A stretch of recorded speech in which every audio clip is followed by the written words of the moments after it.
ಈಗ ಮೋದಿ ಮೊನ್ನೆ ಮಾತನಾಡುವಾಗ ಹೇಳ್ತಾ ಇದ್ರು, ಕೋವಿಡ್ ರೀತಿಯ ಸನ್ನಿವೇಶಕ್ಕೆ ನಾವೆಲ್ಲರೂ ರೆಡಿ ಆಗಿರೋಣ ಅಂತ. ಹೌದು. ಅಂದರೆ ಮುಂದಿನ ದಿನಗಳಲ್ಲಿ ಇದಿನ್ನೂ ಕೆಟ್ಟದಾಗತ್ತಾ ಯುದ್ಧ, ಅಥವಾ ನೀವು ಹೇಳಿದ ಹಾಗೆ 2 ತಿಂಗಳಲ್ಲಿ ಮುಕ್ತಾಯ ಆಗತ್ತಾ, ಕಂಟಿನ್ಯೂ ಆಗತ್ತಾ, ಇನ್ನೂ ಸಂದರ್ಭಗಳು ಕೆಡುತ್ತಾ? We should be ready for the worst. But fortunately ಈಗ ನೋಡಿ, ನಾವು ಒಂದಿಷ್ಟು ತಯಾರಿ ನಡೆಸಿದ್ದೀವಿ, ಇಲ್ಲ ಅಂತಲ್ಲ, ನಮಗೆ ಗೊತ್ತಿತ್ತು ಇದೆಲ್ಲ ಆಗ್ಬೋದು ಅಂಥೇಳಿ. ಭಾರತದ ಈಗ ಏನು ಮಾಡಬೇಕು ಅಂದರೆ we have to diversify the source of energy. ಈಗ ನೋಡಿ, ಈಗ ಒಂದು 6 ತಿಂಗಳ ಹಿಂದೆ ಒಂದು ETC ಅಂತ ಒಂದು ಟ್ರಯಲ್ ಮಾಡಿದ್ವಿ, ಈಸ್ಟರ್ನ್ ಟ್ರೇಡ್ ಕಾರಿಡಾರ್ ಅಂತ. It is connecting the Vladivostok of Russia to Chennai. It takes 7 days by even the heavy ship will take 7 days. ಈಗ ಅದು ಕಂಪ್ಲೀಟ್ಲಿ ಫುಲ್ಲಿ ಆಪರೇಷನಲ್ ಅಲ್ಲಿಂದ ಬರ್ತಾ ಇದೆ, including fertiliser which is very much required. ನಾವು ಈಗ ಬತ್ತಿನ ಕಾಲ ಶುರು ಆಯ್ತಲ್ಲ, ಸೊ ಫರ್ಟಿಲೈಸರ್ ಬರ್ತಾ ಇದೆ. ಆಮೇಲೆ not only energy coming to India, from India they are dependent on food grains. ಅವ್ರಿಗೆ ಬಾಸುಮತಿ ಅಕ್ಕಿ ಬೇಕು, ಹಣ್ಣು ಬೇಕು, ತರಕಾರಿಗಳು ಬೇಕು, ಆಹಾರ ಧಾನ್ಯಗಳು ಬೇಕು, ಅಲ್ಲೇನೇನು ಬೆಳೆಯಲ್ಲ. So they have to find alternate source to get things from India. So ಈಗ ಹೊಸದಾಗಿ ಒಂದು ನಮಗೆ ಸಿಕ್ಕಿರೋ ಸೋರ್ಸ್ ಅಂದರೆ Guyana is in southern America. ಅಲ್ಲಿ 40% of the people speak Bhojpuri. 2ನೇ ವಿಶ್ವಯುದ್ಧ ಕಾಲ ಸಮಯದಲ್ಲಿ ಅಲ್ಲಿಗೆಲ್ಲ ಹೋದವರು. ಅಲ್ಲಿ ಕಬ್ಬು, ಭತ್ತ ಎಲ್ಲ ಬೆಳೀತಿತ್ತಲ್ಲ, ಸೊ ಅವರಿಗೆ ಫಲವತ್ತಾದ ಭೂಮಿ ಇತ್ತು, ನೀರಿನ ಸೌಕರ್ಯ ಇತ್ತು. ಬ್ರಿಟಿಷರು ಕಳಿಸ್ಬಿಟ್ರು, ನೀವು ಯಾರು ಹೋಗ್ತಾರೋ ಹೋಗ್ರಿ ಅಂತೇಳಿ. ನಾವು ದೇ ಹ್ಯಾವ್ ಬಿಕಮ್, ಇಲ್ಲಿ ರಾಮ ಮಂದಿರ ಆಯಿತು, ಅಲ್ಲೂ ರಾಮ ಮಂದಿರ ಕಟ್ಟಿದ್ರು. ಸೊ ನಾವು they have given 1 block of oil to Indians. ಎಲ್ಲ ನೀವೇ ತೆಗೆದು ಮಾಡೋಣ. ನಾವು ವಿಮಾನಗಳನ್ನು ಕಳಿಸ್ಕೊಟ್ವಿ, ಕಾನ್ಪುರದಿಂದ 3-4 ವಿಮಾನ ಕಳಿಸ್ಕೊಟ್ವಿ. It's a small country but rich in resources. ನಾವು ಅದು ಗಯಾನದ ಹೆಸರೇ ಕೇಳಲಿಲ್ಲ ಜನಗಳು, but now it is become so rich. ನನಗೆ ಕೆಲವು ಸರಿ ಅನ್ಸುತ್ತೆ, ಈ ಟ್ರಂಪ್ ಅವನ ಕಣ್ಣಲ್ಲಿ ಇದ್ರ ಮೇಲೆ ಬೀಳುತ್ತಾ, ಅಲ್ಲೇ ಪಕ್ಕದಲ್ಲೇ ಇದೆ ಅಂತೇಳಿ. Anyway that will not happen because India is there solidly behind Guyana. ಆಮೇಲೆ ನೈಜೀರಿಯಾ ಈಸ್ ಗಿವಿಂಗ್ LPG. ಆಮೇಲೆ ಇನ್ನು ಇತ್ತೀಚೆಗೆ 1 ವಾರ ಆಯಿತು ಅಂತ ಕಾಣುತ್ತೆ,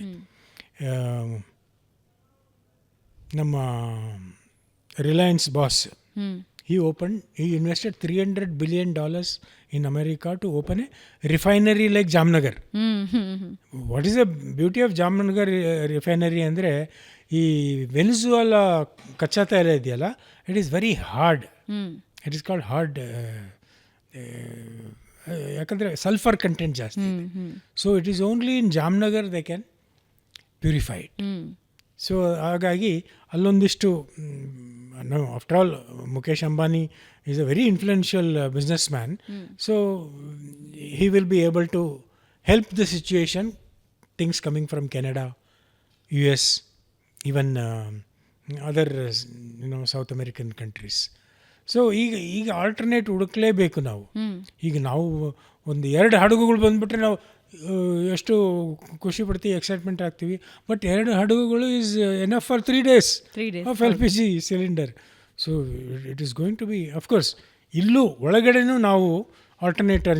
ಈಗ ನಮ್ಮ ಮನೆಗಳಲ್ಲೇ ನೋಡಿ, ನಮ್ಮ ಮನೆಗಳಲ್ಲೇ ವಿ ಆರ್ ಫೈಂಡಿಂಗ್ ಆಲ್ಟರ್ನೇಟ್.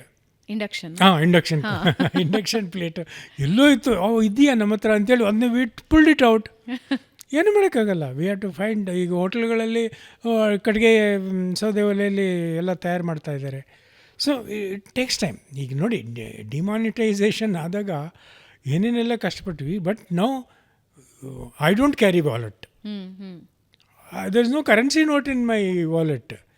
ಎಲ್ಲ ಫೋನಲ್ಲೇ ನಡೆಯುತ್ತೆ, ಅಥವಾ maximum card.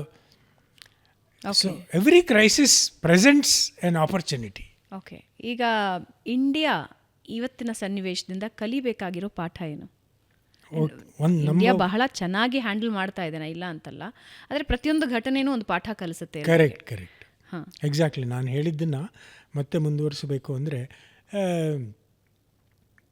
We should look after hour interest without hurting anybody, which is India doing in any case. ಆಮೇಲೆ ಈ ಎಲ್ಲರಿಗೂ ಎಲ್ಲರ ಜೊತೆಗೂ ಒಂದಿಷ್ಟು ಎಮೋಷನಲ್ ಬಾಂಡಿಂಗ್ ಇಟ್ಕೋಬೇಕು. ಈಗ ನೋಡಿ, ಒಂದು ಕಾಲದಲ್ಲಿ ಅಂದರೆ ಒಂದು ಕಾಲದಲ್ಲಲ್ಲ, ಕೆಲವೇ ವರ್ಷಗಳ ಹಿಂದೆ ಮಾಲ್ಡೀವ್ ಸ್ಥಿತಿ ಏನಿತ್ತು, ಇಂಡಿಯಾ ಔಟ್ ಅಂತೇಳಿ ಎಲೆಕ್ಷನ್ ಗೆದ್ದುಬಿಟ್ರು. Sri Lanka was also against us. Nepal Gen Z problem ಇದೆ. ಭೂಟಾನ್ ಮತ್ತು ಬಾಂಗ್ಲಾದೇಶ್ ಹಿಂದೂಗಳ ಕಗ್ಗೊಲೆ ನಡೀತಾ ಇತ್ತು. ಅವರಿಗೆಲ್ಲ ನಾವು ಸಹಾಯ ಮಾಡ್ತಾ ಇದ್ದೀವಿ. ಅಟ್ಲೀಸ್ಟ್ ಈಗಲಾದರೂ ತಣ್ಣಗಾಗಿ, ಈಗಲಾದರೂ C the what is the value of India, having India as A neighbour. What is the value? ಬುದ್ಧಿ ಬರುತ್ತೋ ಇಲ್ಲೋ ಗೊತ್ತಿಲ್ಲ, ಬಟ್ ನಾವು ನಮ್ಮ ಒಂದು ಇದನ್ನು ಮಾಡಬೇಕು. Then we should also understand, ನಮ್ಮ ಸ್ಕ್ರಿಪ್ಚರ್ಗಳಲ್ಲಿ ನಾವು ಹೇಳಿದ್ವಲ್ಲ, ನಮ್ಮ ಬಗ್ಗೆ ಭಾಳ ಅಭಿಮಾನ ಇಟ್ಕೊಂಡಿದ್ದೀವಿ, ನಾವು ಇಂಥವ್ರು ಒಳ್ಳೆಯವರು. ಬಟ್ ಶತ್ರುಬೋಧ ಅನ್ನೋದು ಒಂದು ಇರಲೇಬೇಕು. ಅದನ್ನು ಕಲ್ಸೋಕ್ಕೆ ಪಾಕಿಸ್ತಾನ ಇದೆ, ಚೀನಾ ಇದೆ. So we have to observe the dealings. We cannot cut off completely, but transactional ಒಂದು ಸಂಬಂಧ ಇಟ್ಕೊಂಡಿರಬೇಕು. ಚೀನಾ ಸ್ವಲ್ಪ ತಣ್ಣಗಾಗಿದೆ, ಯಾಕಂದರೆ ಅಗೇನ್ ಇರಾನ್ ಚೀನಾ ಒಂದೇ ಕತೆ. ಅಲ್ಲಿ ಒಳಗೆ ಏನು ನಡೀತದೆ ಅಂತ ಗೊತ್ತಿಲ್ಲ. ಅಲ್ಲಿ ಸುಮಾರು 120 ಜನರಲ್ಗಳನ್ನು ಸ್ಯಾಕ್ ಮಾಡಿಬಿಟ್ಟಿದ್ದಾರೆ. ಜನರಲ್ಗಳೇ ಇಲ್ಲ ಅಂದರೆ ಇನ್ನೇನು army. So there is lot of problem and there over capacity of buildings. ಎಷ್ಟು ಮನೆ ಕಟ್ಬಿಟ್ಟಿರೋ ಅಂದರೆ ಅಲ್ಲಿ ಇರೋಕ್ಕೆ ಜನಗಳೇ ಇಲ್ಲ. ಸೊ ಆ ಥರ. So we should understand our own goodness within us, but we should also be very cautious about ಶತ್ರುಬೋಧ. ಭಾಳ ಏನು ಮಾಡ್ತಿದ್ದಾನೆ ಅನ್ನೋದು ನನ್ನ ಮುಂದಿನ ಪುಸ್ತಕ ಅದೇ, ಶತ್ರುಬೋಧ. ಓಕೆ. Final question.